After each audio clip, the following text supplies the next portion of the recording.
Kasus dugaan penodaan agama dengan terdakwa Basuki Cahayapurnama masih berlangsung. Dua orang saksi yang dihadirkan jaksa penuntut umum sudah memberikan kesaksian dalam persidangan ini. Informasi selengkapnya akan disampaikan Aulia Pane langsung dari Gedung Kementerian Pertanian Jakarta. Aulia, bagaimana jalannya persidangan di Auditorium Kementan? Apakah pemeriksaan saksi masih berlangsung? Ya Rike, sampai dengan siang hari ini Majelis Hakim Pengadilan Negeri Jakarta Utara masih memeriksa saksi kedua, yakni adalah saksi pelapor yang bernama Muhammad Asroy Saputra. Saksi pelapor ini melaporkan terdakwa Basuki Cahayapurnama pada tanggal 21 Oktober 2016 lalu. Saksi ini merupakan Ketua HMI Cabang Padang Sidimpuan tahun 2004-2005 dan sekarang aktif sebagai pengurus FPI Padang Sidimpuan Sumatera Utara.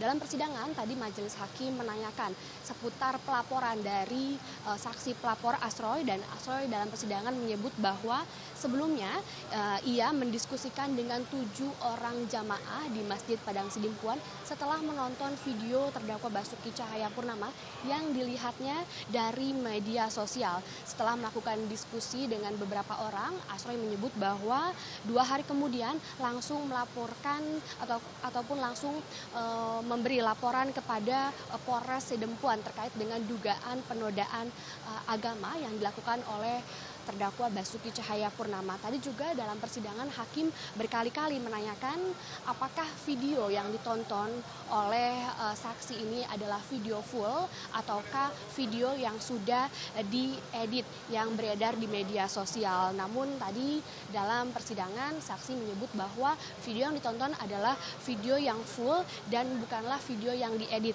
Menurut saksi tadi kata-kata terkait dengan dibohongi pakai Al-Maidah inilah yang diucapkan oleh terdakwa, inilah yang dinilai menyakiti umat Islam, termasuk juga saksi bersama dengan beberapa rekan-rekan ataupun jamaah yang sudah menonton di Padang Sidimpuan. Dan juga tadi dalam persidangan ada beberapa hal yang diungkapkan oleh tim kuasa hukum dari terdakwa Basuki Cahayapurnama terkait dengan kata-kata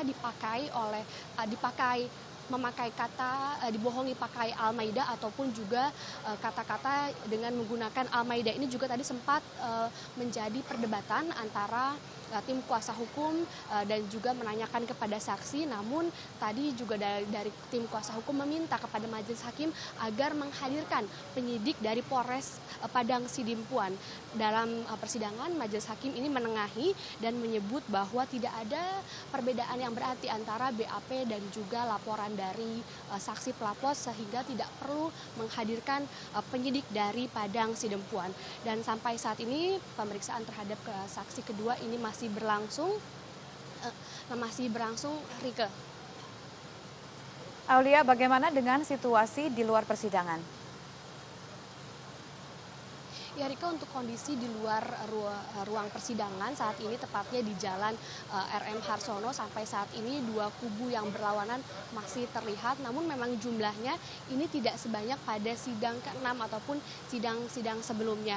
Masa yang anti ataupun juga yang mendukung terdakwa Basuki Cahayapurnama masih terlihat di 2 kubu yang berbeda karena sejak beberapa kali sidang ini berlangsung pihak kepolisian membatasi masa yang pro dan juga masa yang anti terhadap terdakwa Basuki Cahayapurnama.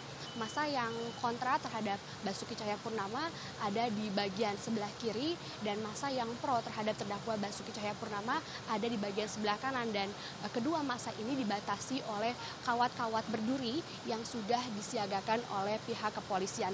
Sementara itu untuk siang hari ini kami juga memantau bahwa kondisi di Jalan RM Harsono saat ini memang masih ditutup karena mengingat bahwa ini masih sifatnya kondisional. Seperti sidang kemarin ini selesai pukul 12 siang dan massa juga langsung membubarkan diri. Namun untuk hari ini karena masih ada 2 orang saksi yang diduga ataupun yang belum memberikan konfirmasi apakah nantinya akan hadir ataupun tidak, ini kami masih menanti jalannya persidangan.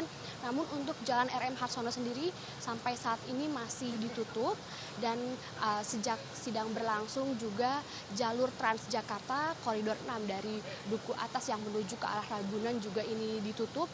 sehingga ada 2 koridor busway yang tidak dilalui sehingga bus Transjakarta harus hanya melewati SMKN 57 Ragunan dan juga sejumlah antisipasi masih terus dilakukan oleh pihak kepolisian dan juga terkait dengan pengalihan arus lalu lintas. Untuk sementara, Rika, informasi yang dapat kami sampaikan, kembalikan dari studio.